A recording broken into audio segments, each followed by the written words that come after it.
Divisions over migration marred a show of unity at an EU summit on Thursday, after Germany and Italy hit back at plans that could spell the end of mandatory refugee quotas.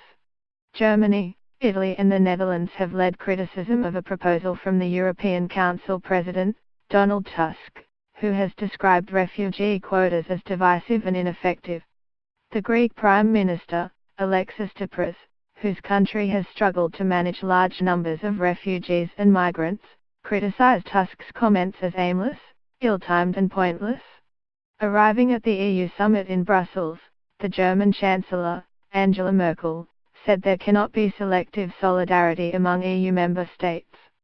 Germany gave refuge to more than 1 million asylum seekers in 2015 and has been championing the policy of sharing refugees through quotas, when numbers could overwhelm other countries. We need solidarity not just in regulating and steering migration, Merkel said, but we also need internal solidarity. The row threatens to overshadow an EU summit insiders hoped would be a show of unity, with leaders launching landmark plans for greater military cooperation and basking in a common position on the first phase of Brexit talks. Only 3 countries, Hungary, Poland and the Czech Republic, came out in favor of Tusk's plan ahead of the summit. Slovakia, the other member of the Visegrad Quartet, which recently held the EU's rotating presidency, did not side with its neighbors. The Czech Republic's new Prime Minister, Andrej Babiš, said any attempt to impose nonsensical quotas in a majority vote would only widen the divisions in the EU. It won't happen. Poland's new Prime Minister, Mateusz Morawiecki, said he was happy that Poland's opposition to allowing refugees into Europe seemed to be gaining acceptance. Poland, along with the Czech Republic, Hungary and Slovakia, pledged €35 million, £30 million, for Italian-led projects to protect the border at Libya, as part of EU efforts to stem the flow of people attempting the dangerous journey to Europe.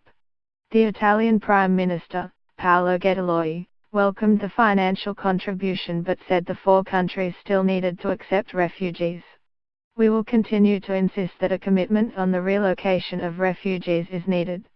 Officials have been even blunter in private. One European diplomat told his counterparts that Tusk's paper should be put in the bin.